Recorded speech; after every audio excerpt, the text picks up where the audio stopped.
In its first official reaction to the assassination of Iranian Supreme Leader Ayatollah Ali Khamenei by the Israeli and US forces, India offers its condolences to Iran. Foreign Secretary Vikram Misri meets the Iranian ambassador in Delhi and signs the condolence book for Khamenei's death. External Affairs Minister Jaishankar speaks to Iran's Foreign Minister Abbas Araghchi on the phone.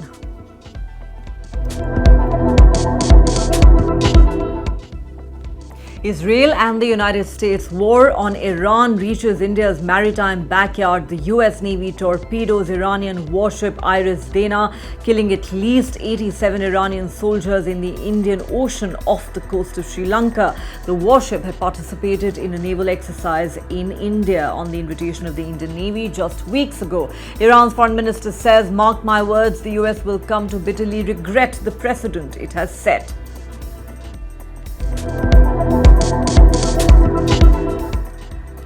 According to a US military watchdog, US military commanders have told officers that the war on Iran is part of God's divine plan. US President Donald Trump was anointed by Jesus to trigger Armageddon and the return of Jesus to earth.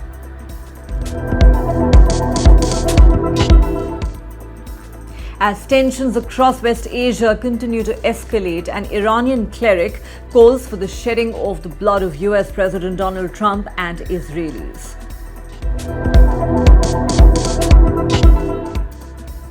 Amid the intensifying war against Iran, the US test fires one of its most powerful nuclear-capable missiles, the Minuteman III, nicknamed Doomsday Missile. It is designed to carry nuclear warheads across entire continents and strike targets of thousands of kilometers away in under 30 minutes.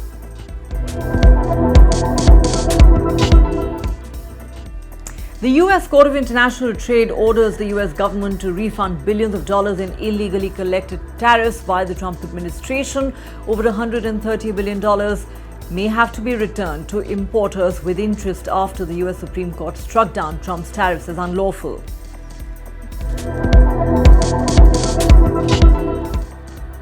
Voters in Nepal cast their ballots to elect a new government and decide the country's future following last year's Gen Z protest that toppled the KP Sharma Oli government.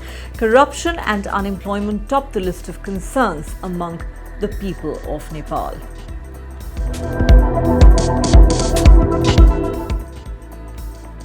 Shock in Bihar as Nitish Kumar is set to quit as Chief Minister and head to the Rajya Sabha. As Kumar files his nomination papers for the upper house of Parliament, JDU workers vandalized the party's Patna office. The opposition calls it a coup.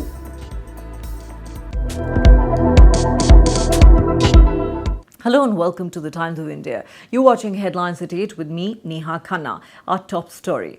In its first official reaction to the assassination of Iranian Supreme Leader Ayatollah Ali Khamenei by the Israeli and US forces, India today offered its condolences to Iran. Foreign Secretary Vikram Misri met with the Iranian ambassador in Delhi and signed the condolence book for Khamenei's death at the embassy. External Affairs Minister S. Jaishankar also spoke to Iran's Foreign Minister Abbas Araghchi on the phone. Khamenei was killed on Sunday, hours after the first wave of US-Israel airstrikes on Tehran. The move signals a slight shift in New Delhi's position. So far, it has not condemned the Israeli and US airstrikes in which Khamenei died and has maintained a studied silence in the face of strong opposition criticism and demands for a formal statement. Earlier today, Prime Minister Narendra Modi expressed his concern about the situation in West Asia, saying India has always called for dialogue and diplomacy to find a solution to such disputes. Prime Minister Modi made the statement at a joint press conference with the President of Finland, where he said India and Finland believe in the rule of law, dialogue and diplomacy. Only military conflict cannot solve any issue, whether it is Ukraine or West Asia. We are convinced that global institutions need urgent reform.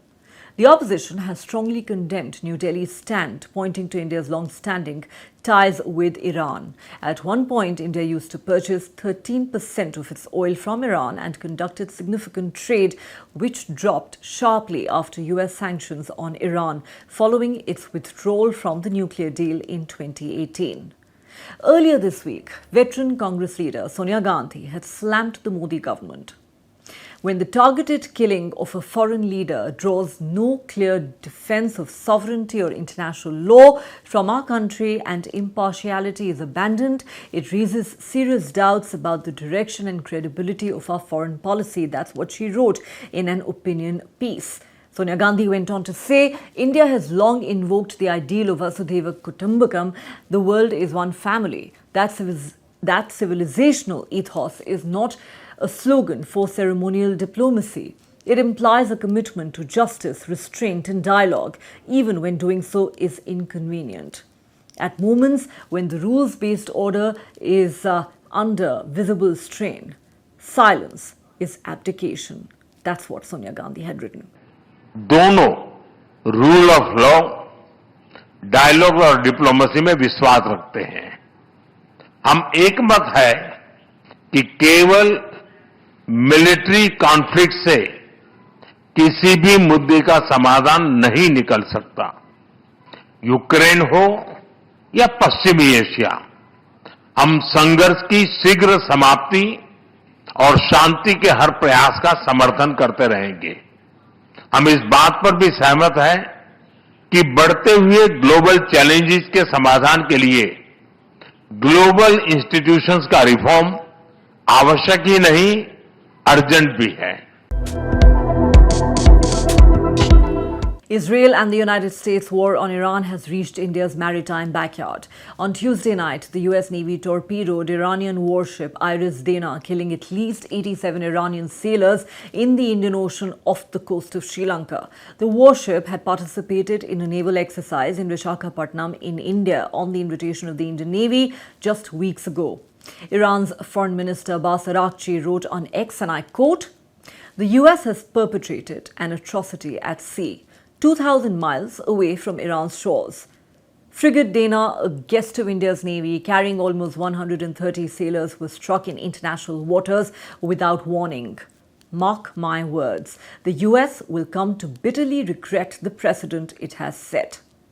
Iran launched a new wave of attacks today at Israeli and American bases, even as it threatened that the United States would bitterly regret the torpedoing of the Iranian warship in the Indian Ocean.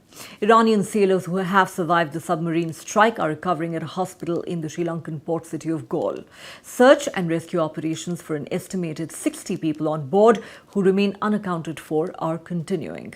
The attack on the Iranian warship has dramatically widened the scope of the war. It took place hundreds of miles across the Indian Ocean from the Gulf, where US and Israeli forces are pounding Iran, and Tehran is retaliating with missile and drone attacks. This is the first instance of the United States sinking an enemy ship by torpedo since World War II. According to the Pentagon, one of the central objectives of this military campaign is to eliminate Iran's naval capabilities. According to some estimates, US forces have destroyed more than 20 Iranian naval vessels.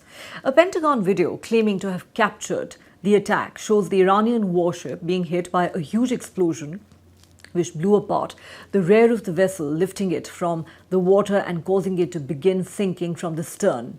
Hours after the Iranian warship was attacked, the IRGC said it struck an American tanker in the northern Persian Gulf. The US and Israel launched the war last Saturday, assassinating Iran's Supreme Leader Ayatollah Ali Khamenei, targeting its missile arsenal and nuclear program, while arguing that toppling the Iranian regime is one of its primary objectives.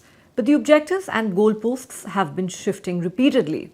During his Pentagon briefing, US Defense Secretary Pete Hegseth did not give a definitive timeline for the US operations, which Trump has said could last for a month or even longer. Hegseth said, "You can say 4 weeks, but it could be 6, it could be 8, or it could be 3. Ultimately, we set the pace and the tempo. The enemy is off balance, and we're going to keep them off balance." US and Israeli military officials claim that launches from Iran have declined as their attacks have taken out ballistic missiles, launchers and drones. At least 1,045 people have been killed in Iran since the strikes began. 11 people have died in Israel. 6 US troops have been killed. Major escalation between the United States and Iran after an American submarine torpedoed an Iranian warship in the Indian Ocean on March 4th. Iranian Foreign Minister Abbas Araghchi now issued a stark warning to the US. In a post on X, Araghchi said the US will come to bitterly regret the precedent it has set. Araghchi called that strike an atrocity at sea. He said the Iranian warship was a guest of the Indian Navy and warned Washington that it would bitterly regret setting such a dangerous precedent. Araghchi also accused the US of launching an unprovoked attack on a ship not engaged in combat operations. He argued that targeting a naval vessel in international waters, particularly one returning from a diplomatic and military engagement, represented a grave violation of international norms governing maritime conduct. The incident occurred off the southern coast of Sri Lanka as the Iranian warship was sailing back from naval engagements in India. The vessel had roughly 130 sailors on board, and at least 80 people were killed in the attack. The sinking marks a dramatic escalation in tensions. This is apparently the first time since World War II that the United States has sunk an enemy warship using a torpedo. The strike has raised concerns about the expanding scope of the ongoing conflict and the possibility of wider naval confrontations across strategic sea lanes in the Indian Ocean region.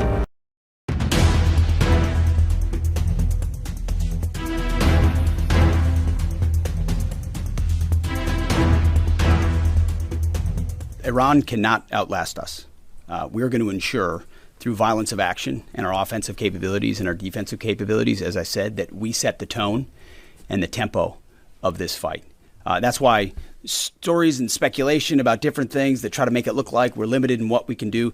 The only limits we have in this is President Trump's desire to achieve specific effects on behalf of the American people. And that's why we don't talk about, you can say 4 weeks, but it could be 6, it could be 8, it could be 3. Ultimately, we set the pace and the tempo. The enemy is off balance, and we're going to keep them off balance. And we know their ability to shoot versus our ability to defend. That difference gets wider and wider every day. The United States military has released dramatic visuals of a direct submarine strike on an Iranian warship in the Indian Ocean. Pentagon footage shows the moment a U.S. submarine launched a torpedo that struck and sank the Iranian naval vessel Iris Dena. U.S. Defense Secretary Pete Hegseth confirmed the attack, calling it the first American torpedo strike on an enemy warship since World War II. As the goalposts keep shifting and the real reason for the United States to launch an attack on Iran along with Israel gets murkier by the day, a bizarre revelation has come to light. US military commanders have been invoking extremist Christian rhetoric about biblical end times to justify American involvement in the Iran war, according to complaints made to the Military Religious Freedom Foundation. According to this watchdog group, US commanders have framed the Iran war as part of God's divine plan, with the troops being told that US President Donald Trump was anointed by Jesus to trigger Armageddon. The Military Religious Freedom Foundation says it has received over 200 such complaints from service members across all branches of the armed forces, including the Marines, the Air Force, and Space Force. The complaint states that the commander told the officers that Trump had been anointed by Jesus to light the signal fire in Iran to cause Armageddon and mark his return to Earth. One complainant, identified as a non-commissioned officer in a unit that could be deployed at any moment to join the operations against Iran, told this watchdog, and I quote, "This morning our commander opened the combat readiness status briefing by urging us to not be afraid as to what's happening with our combat operations in Iran right now. He urged us to tell our troops that this was all part of God's divine plan, and he specifically referenced numerous citations out of the book of Revelation referring to Armageddon and the imminent return of Jesus Christ." Armageddon is a term used to describe the final battle between the forces of good and evil before the end of the world, according to Christian beliefs. The word comes from the book of Revelation in the Bible. In this text, Armageddon refers to a place called Mount Megiddo, where a decisive battle is expected to occur during the end times. Many Christians believe this battle will take place before the return of Jesus Christ, who will defeat evil and establish peace. The officer's complaint was filed on behalf of 15 troops, including 11 Christians, 1 Muslim person and 1 Jewish person. Mikey Weinstein, the watchdog's president, who is a US Air Force veteran, says, "Anytime Israel or the US is involved in the Middle East, we get this stuff about Christian nationalists who've taken over our government and certainly our US military. Military members are not really able to stand up for themselves." Weinstein says the reports point to a rise in Christian extremism within the US military. He argues that the complainants have reported the unrestricted euphoria of their commanders, who view the Iran conflict as a biblically sanctioned war that is clearly the undeniable sign of the expeditious approach of the fundamentalist Christian end times. Weinstein makes the point that this demonstrates a clear violation of the principle separating church and state in the United States. Pete Hegseth, the US Defense Secretary, is known for openly embracing Christian nationalism. He has previously supported the doctrine of fierce sovereignty, a worldview rooted in the extremist ideology of Christian Reconstructionism. The philosophy advocates for capital punishment for homosexuality and promotes strictly patriarchal structures in families and churches. An Iranian cleric has called for the shedding of the blood of US President Donald Trump and Israelis as tensions across the Middle East continue to escalate amid the ongoing war involving Iran, the US and Israel. Iranian state television aired a message from Ayatollah Abdullah Javadi Amoli, one of Iran's senior Shiite clerics, urging unity in the face of what he described as aggression by Washington and its allies. In the televised address, the cleric said, "We are now on the verge of a great test, and we must be careful to fully preserve this unity, to fully preserve this alliance." He went on to call for violence against the US and Israel, saying there should be the shedding of Zionist blood, the shedding of Trump's blood. Quoting religious rhetoric, the cleric said, "The Imam of the Times says, 'Fight the oppressive America, his blood is on my shoulders.'" And Ayatollah is among the highest ranks in the clergy of Shia Islam, and Iran has dozens of such senior clerics who hold significant influence over religious and political discourse in the country. Analysts say such explicit calls for violence from high-ranking religious figures is rare, highlighting the deepening anger and mobilization within Iran as the conflict widens. Amid the intensifying war against Iran, the United States Air Force has test-fired one of its most powerful nuclear-capable missiles. The weapon, called the Minuteman III and nicknamed Doomsday Missile, is an intercontinental ballistic missile. This means it's designed to carry nuclear warheads across entire continents and strike targets thousands of kilometers away in under 30 minutes. It was launched from the Vandenberg Space Force Base in California and traveled over 6,700 kilometers before hitting its target in the Marshall Islands. What exactly is the Doomsday Missile? Developed by Boeing in the 1950s to bolster American homeland protection, the Minuteman III is stored and launched from a silo, a fortified underground bunker designed to protect the missiles from enemy attacks. It is primarily controlled from an underground center. It requires 2 personnel to fire it. It reaches a top speed of Mach 23 or roughly 28,400 kilometers an hour and can travel over 9,600 kilometers. The US Air Force currently keeps around 400 of these missiles on active alert, loaded and ready to fire at a moment's notice. Each carries a nuclear warhead. When it detonates, it does not just cause a conventional explosion. It releases an enormous burst of energy capable of flattening an entire city in seconds. The missile has never been fired in actual combat. It's one of the most powerful weapons on Earth that has never actually been used in war. During the recent test, the operators aboard a US Navy E-6B, widely known as the Doomsday Plane, triggered the missile launch and sent it on its journey towards the Marshall Islands. The E-6B is a flying command center. If nuclear war broke out and ground communications were destroyed, this aircraft would still be airborne, allowing US leadership to send the launch order. It is the last resort button in the sky. It forms the basis of the US nuclear deterrence strategy. The entire journey of this missile from launch to impact can take as little as 30 minutes, offering virtually no time for the target country to respond. Many are calling it the end of an era. After 2 decades as Bihar Chief Minister, Nitish Kumar today filed his nomination papers for the Rajya Sabha elections, marking a tectonic shift in his political career. Kumar was flanked by Union Home Minister Amit Shah and Deputy Chief Minister Samrat Chaudhary and Vijay Sinha when he filed his papers. The Bihar Chief Minister announced his decision to quit in a post on X this morning. He wrote, and I quote, "For the past 2 decades, you have trusted and supported me, and I have served you with full dedication. It is your trust and support due to which Bihar is setting new standards in development.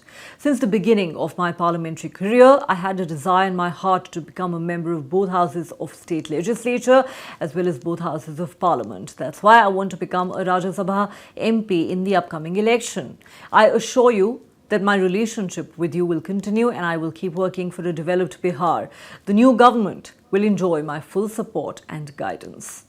Bihar's political circles are abuzz with speculation over which BJP leader would replace Nitish Kumar as the Chief Minister. The frontrunners are Deputy Chief Minister Samrat Chaudhary, Union Minister Nityanand Rai and Bihar Minister Dilip Kumar Jaiswal. The opposition has accused the BJP of carrying out a political abduction in Bihar, saying the core voter of the JDU feels cheated. The Congress has slammed the transition as a leadership coup, accusing the ruling alliance of betraying Bihar's mandate. According to RJD MP Manoj Kumar Jha, the party's leader Tejasvi Yadav had repeatedly said during the Assembly polls campaign last year that Nitish Kumar would only be a temporary chief minister. But this is too temporary. I read his post. Don't call it Nitish Ji's post. Each word has been chosen in Delhi. A man who served as chief minister for 21 years now wants to come to the Rajya Sabha? This is childish. At least make a good argument, Jha said. The RJD MP drew parallels between Nitish Kumar and Venezuelan President Nicolas Maduro, who was recently captured by the US forces and brought to the United States on drug trafficking charges. Tensions quickly erupted on the ground. Angry workers of the Janata Dal United vandalized the party's Patna office, smashing furniture and raising slogans against the decision. The move has also triggered speculation about the political future of Nitish Kumar's son, Nishant Kumar. A dramatic development in Bihar politics has triggered both surprise and emotion. Chief Minister Nitish Kumar's decision to move to the Rajya Sabha has not only stunned political circles but has also sparked anger and grief among grassroots workers of the JDU. Outside the Chief Minister's residence in Patna, emotional scenes unfolded as supporters broke down in tears, calling the move a betrayal of the people's mandate. Putting speculation to rest, Nitish Kumar has announced that he will step down as Bihar's Chief Minister and move to the Rajya Sabha, ending over 2 decades at the helm of the state government. In a post on X, the Janata Dal United chief said he always wished to serve in both houses of parliament and both houses of the state legislature. Having already been a Lok Sabha MP, MLA and MLC, a Rajya Sabha term will complete that journey. Kumar thanked the people of Bihar for their trust and said he would continue working for the state's development while guiding the new government. For nearly 2 decades, Nitish Kumar has been the central figure in Bihar politics, but his decision to head to the Rajya Sabha has now triggered an unexpected backlash within his own party ranks. On Thursday, ahead of his nomination, a large number of JDU workers gathered outside the Chief Minister's residence in Patna. But instead of celebration, the atmosphere was filled with emotion and anger. Several workers were seen breaking down in tears, saying the decision goes against the mandate given by the people in the 2025 assembly elections.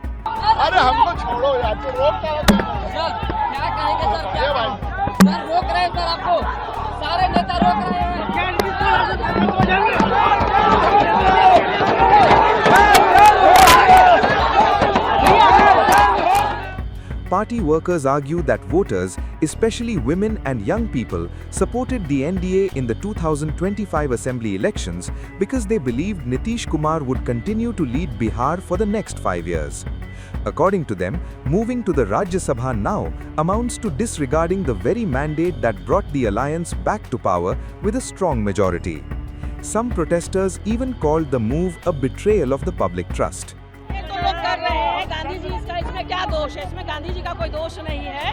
Gandhi ji इसमें क्या कर सकते हैं? लेकिन जनता के जनादेश का अपमान माननीय मुख्यमंत्री कभी कर ही नहीं सकते हैं। उनके ऊपर बहुत बड़ी साजिश है, बहुत बड़ा दबाव है।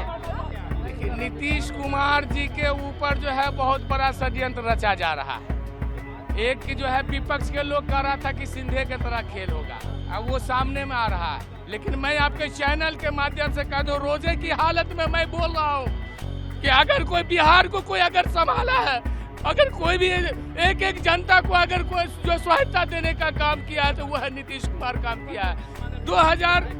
2005 से लेकर अब तक में कोई ऐसा समुदाय वंचित नहीं जिनको लिए योजना बना के काम नहीं किया है। इसलिए नीतीश कुमार को बिहार की जनता नहीं छोड़ने के लिए जा रही है, उनको जो है यही रहना होगा। मैं जेडीयू के विधायक का विरोध नहीं कर रहा हूँ, मैं उस निर्णय के खिलाफ हूँ, उस विचार के खिलाफ हूँ। That's all the time we have on this edition of Headlines at 8. Thanks for watching. Do join us again at the same time tomorrow.